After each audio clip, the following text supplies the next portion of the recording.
मी काही कामानिमित्त शहरात गेलो होतो. तेव्हा येताना माझी गाडी एका खेड्यागावात स्मशानभूमीजवळ बंद पडली. तेवढ्यात मुसळधार पाऊस पडू लागला. मी मदतीसाठी गाडीतून खाली उतरलो. तेवढ्यात माझ्यासमोर 20 वर्षाची 6 फूट उंच मुलगी आली. इतर मुलीच्या तुलनेत ती वेगळी दिसत होती आणि तिचे हातपाय लांब होते. ती म्हणाली, माझं घर इथे स्मशानभूमीजवळ आहे. तुम्ही आज दिवस माझ्या घरी राहा. मी होकार देत मान हलवली आणि तिच्या मागे चालू लागलो. काही वेळाने ती माझ्या खूप पुढे गेली. मी जेव्हा त्या झोपडीत प्रवेश केला तेव्हा माझा थरकाप उडाला, कारण ती मुलगी तर. माझे नाव रावण आहे. मी ऑफिसच्या कामानिमित्ताने दुसऱ्या शहरात कामासाठी गेलो होतो. परंतु परत येताना मला खूप उशीर झाला होता. रात्र होऊ लागली होती. आज वातावरण खूपच वेगळे दिसत होते. खूप थंड वारे सुटले होते आणि विजांचा कडकडाट होत होता. असे वाटत होते की काही क्षणातच मुसळधार पाऊस चालू होईल. मी गाडी चालवत होतो. लवकर घरी जाण्याचा प्रयत्न करत होतो, कारण घरी आई आणि बहीण दोघीच होत्या. मला लवकर घरी पोचायचे होते, नाहीतर त्या खूप घाबरतील. त्यात माझा मोबाईल सुद्धा स्विच ऑफ झाला होता. मी गाडी चालवत असताना हाच विचार करत होतो की माझी गाडी अचानक बंद पडली तर. आजूबाजूला पाहिले तर इथे स्मशान होते. गाड्याची वर्दळ सुद्धा खूप कमी होती. मी खूपच घाबरलो होतो. आता या मुसळधार पावसात घरी कसे पोचणार मला समजतच नव्हते. मी गाडी सुरू करण्याचा खूप वेळा प्रयत्न केला, पण हार मानून गप्प बसलो. गाडीतून उतरलो आणि इंजिन सुद्धा तपासले, पण मला काहीच कळेना. म्हणून मी कारमध्ये परत येऊन बसलो आणि मदतीसाठी इकडे तिकडे पाहू लागलो. पण निर्जन रस्त्यावर, स्मशानभूमीजवळ आणि विशेषतः अशा मुसळधार पावसात मला एकही मदत करणारा माणूस दिसला नाही. तिथे माणूस तर सोडा, मला एक प्राणी सुद्धा दिसला नाही. मी आता काय करू मला काहीच कळत नव्हते. माझे डोके गरगरायला लागले होते आणि आई आणि बहीणची चिंता मला सतावत होती. मी त्यांना फोन करण्याचा प्रयत्न केला, पण माझा मोबाईल स्विच ऑफ झाला होता. तेवढ्यात मला गाडीजवळ कोणीतरी आल्याचा भास झाला, म्हणून मी गाडीची खिडकी खाली केली. मला एक मुलगी पावसात भिजलेली दिसली. ती मुलगी दिसायला खूप सुंदर होती. ती जवळजवळ 6 फूट उंचीची होती. तिचे हातपाय मला खूप लांब वाटत होते. तिने गडद रंगाची लाल साडी घातली होती. तीही पूर्णपणे भिजली होती. मला वाटलं तिलाही या पावसात काही मदत हवी असेल, म्हणूनच ती माझ्याकडे मदत मागायला आली असेल. क्षणाची विलंब न करता मी विचारले, तुला काही मदत हवी का? ती म्हणाली, नाही, मला मदत नको, उलट मला तुमचीच मदत करायची आहे. हे ऐकून मला थोडं आश्चर्य वाटलं. ती म्हणाली, हो, माझे घर जवळच आहे आणि इथल्या गरजू लोकांना मी मदत करते. तुमची गाडी बंद पडली आहे. एवढ्या रात्री, एवढ्या मुसळधार पावसात तुम्हाला इथे मदत करायला कोणीच मिळणार नाही. तुम्हाला काही अडचण नसेल तर तुम्ही माझ्यासोबत माझ्या घरी या आणि पाऊस गेल्यानंतर गाडी दुरुस्त करून घरी जा. मी थोडा घाबरलो होतो. मग मी विचार केला की या मुसळधार पावसात घरी तर जाऊ शकत नाही आणि या गाडीत सुद्धा एकटा रात्र घालू शकत नाही. आणि त्यात हा सुनसान रस्ता. मला खूप भीती वाटत होती. त्यामुळे मी तिचे ऐकले, गाडीतून उतरलो आणि गाडी व्यवस्थित लॉक केली. मी तिला अजून नीट पाहिले नव्हते. ती तिचे केस झटकत पुढे चालत होती आणि मी तिच्या मागे मागे जात होतो. अचानक विजांचा लखलखाट झाला आणि तिने माझ्याकडे मागे वळून पाहिले. मग मी तिला विचारले, अजून तुमच्या घरी जायला किती वेळ लागेल? कारण मला आजूबाजूला कोणतेही घर दिसत नव्हते. काही अंतर चालत गेल्यावर मला एक छोटंसं घर दिसलं. त्यामुळे मी त्या घराचा दरवाजा उघडला आणि मला म्हणाली, चला आत या. मला जरा संकोच वाटत होतं आणि थोडी भीती वाटत होती. ओळख नसलेल्या मुलीसोबत मी घरात कसा जाऊ? माझ्या मनात वेगवेगळे विचार येत होते की मी सिनेमात दाखवतात तशी ही भूत तर नसेल ना? मी थोडा भीत आतमध्ये गेलो. घरात प्रवेश करता मी आजूबाजूला पाहिले, कारण मनात विचार आला की आजूबाजूला दरोडेखोर तर लपून बसले असेल ना, आणि त्यांनी मला लुटून मारले तर. माझ्याकडे ATM कार्ड, मोबाईल फोन, लॉकरची चावी आहे. मला मारले तर माझ्या आई आणि बहिणीचे काय होईल? माझ्या मनात कसल्या कसल्या गोष्टी येऊ लागल्या होत्या. माहीत नाही, मला इथे मारून टाकले तर माझ्या आई आणि बहिणीला कळणार नाही. ती मुलगी म्हणाली, तुम्ही इथे सोफ्यावर बसा, मी तुमच्यासाठी कपडे आणते. तुम्ही पूर्ण भिजला आहात. तिने आत जाऊन कपडेही आणले. तरी मी शांत विचारात बसलो होतो. ती मला म्हणाली, शेजारी एक खोली आहे, तुम्ही इथे कपडे बदलू शकता. मी त्या खोलीत गेलो. मग मला प्रश्न पडला की इथे CCTV कॅमेरा तर नाही ना? ती माझा व्हिडिओ बनवून व्हायरल करून मला ब्लॅकमेल करून पैसे मागणार तर नाही ना? माझ्या मनात अनेक विचार चालू होते.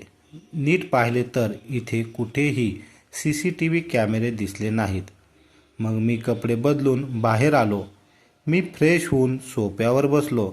मग थोड्या वेळाने ती मुलगी आली आणि चहाचा कप देत म्हणाली, तुम्हाला थंडी वाजत असेल म्हणून आले आणि तुळस घालून मी चहा तयार केला आहे.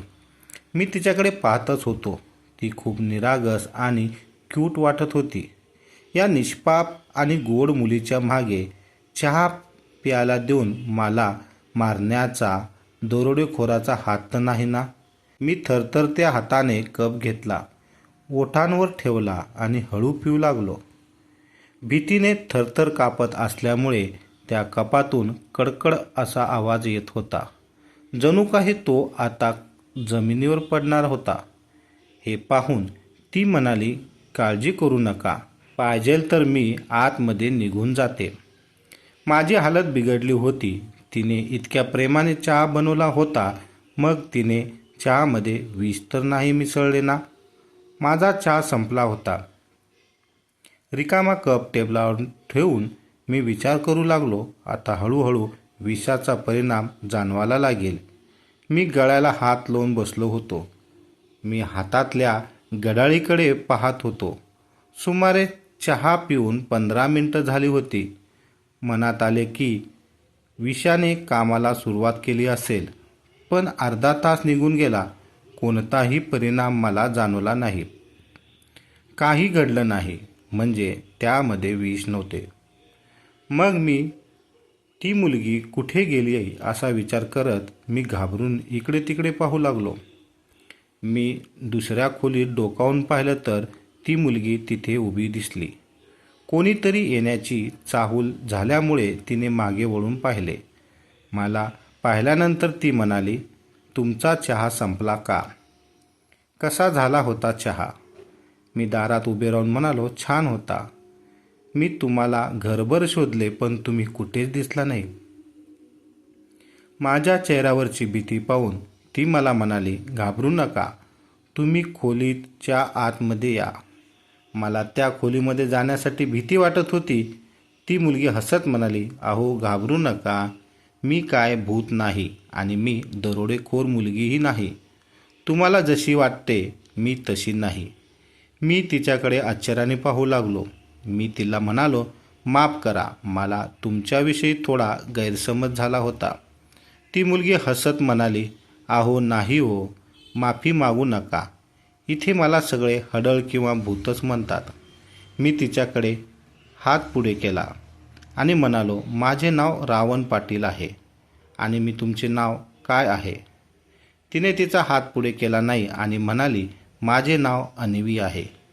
मी म्हणालो, तुमचे नाव खूप छान आहे, पण तुम्ही इथे स्मशानभूमीजवळ एकट्या का राहता? तुम्हाला भीती वाटत नाही का? म्हणजे शहरापासून दूर असलेल्या एका निर्जन ठिकाणी स्मशानात तुम्हाला भीती नाही वाटत? अन्वी हसत हसत म्हणाली की भूत कुणालाच घाबरत नाही. तिचे बोलणे मला विचित्र वाटले. मी घाबरून तिच्याकडे पाहत होतो. तिचं हसणं मला खूप विचित्र वाटत होतं. मी लगेच म्हणालो, तुम्ही छान विनोद करता. आता सांगा तुम्ही इथे एकटे का राहता? अन्वी म्हणाली, मी एकटी कुठे आहे? माझा एकटेपणासुद्धा माझ्यासोबत राहतो. मी म्हणालो, तुम्ही माझ्यासोबत परत एकदा गंमत करता. अन्वी म्हणाली, कुणाला जर मदत लागली तर मी त्यांना मदत करते. खरं तर मी बाजारात जात होते, पण थोड्या अंतरावर पोचल्यावर मुसळधार पाऊस सुरू झाला. त्यामुळे वाटेत एका झाडाखाली बसले. मग तुमची गाडी पाहिली आणि तुम्हाला घाबरलेले पाहिले. म्हणून मी तुम्हाला मदत केली. मी एक खोल श्वास घेतला, कारण मी तर तिला खरंच भूत समजत होतो. मग मी तिला म्हणालो, मला मदत केल्याबद्दल धन्यवाद. नाहीतर मला माझ्या बंद गाडीत रात्र काढावी लागली असती. ती म्हणाली, आभार मानण्याची काही गरज नाही. मी फक्त इथे सगळ्यांनाच मदत करते. तिला हसत हसत म्हणालो, तुम्ही इथे एकट्या राहण्याचे काहीतरी कारण असेल ना? ती म्हणाली, हो, माझी एक कथा आहे. पण तुम्हाला ती जाणून घेऊन काय करायचे आहे? तुम्ही काय पत्रकार आहे का? किंवा तुम्हाला माझ्याबद्दल कथा लिहायची आहे? मी म्हणालो, नाही, असे काहीच नाही. पण तुम्ही मला सांगू शकता. कदाचित मी तुम्हाला काहीतरी थोडीशी मदत करू शकेल. मला मान्य आहे की मी एक अनोळखी व्यक्ती आहे. मला तुमच्याबद्दल जाणून घ्यायचे आहे, कारण मी तुम्हाला पुन्हा भेटू शकणार नाही. त्यामुळे माझ्या मनात एक प्रश्न सतावत राहील की तुम्ही इथे एकट्या का राहता? मला जाणून घ्यायचे आहे की एकट्या राहणाऱ्या मुलीच्या मागे काय कहाणी आहे. अन्वी तिची कथा सांगू लागली. माझी कथा माझ्या लहानपणापासून सुरू होते, जेव्हा मी 12 वर्षाची होते. आजही मला आठवते की आमचे कुटुंब छोट्याशा गावात खूप आनंदाने राहत होते. मला 2 भाऊ आणि 1 बहीण होती. आमच्याकडे जास्त पैसे नव्हते, त्यामुळे माझे आईवडील मोलमजुरीचे काम करायचे आणि त्यामुळेच आम्ही जगू शकत होतो. आई इतरांच्या घरी काम करण्यासाठी जायची आणि बाबा दुसऱ्यांच्या शेतावर काम करायचे. आमच्या भावा बहिणीच्यात मी मोठी होते. ते सर्व माझ्यापेक्षा लहान होते. लहानपणीचे आमचे दिवस खूप आनंदात गेले. गावात एक छोटीशी शाळा होती, ज्यात आम्ही सर्व भाऊ बहीण शिकत होतो. शाळेच्या वाटेवर एक मिठाईचे दुकान होते आणि त्यात बाबाच्या वयाचा एक माणूस राहत होता. मी रोज मिठाई पाहायचे आणि ती मिठाई मला खाऊशी वाटायची. पण माझ्याकडे तर पैसे नव्हते. त्या दुकानदाराला माझी मिठाईची हाव समजली होती. एक दिवस तो मला म्हणाला, तुला मिठाई हवी का? मी म्हणाले, पण काका, माझ्याकडे पैसे नाहीत. तो म्हणाला, काही हरकत नाही बेटा, मी तुझ्याकडे पैसे मागत नाही. त्याने माझ्या खांद्यावर हात ठेवला आणि म्हणाला, काही हरकत नाही बेटा, मी तुला मिठाई द्यायला तयार आहे आणि पैसेही घेणार नाही. त्याने माझा हात धरला आणि आतमध्ये नेले आणि माझ्यावर नको नको ते केले. मी खूप ओरडत होते, पण माझे ऐकायला तिथे कोणीच नव्हते.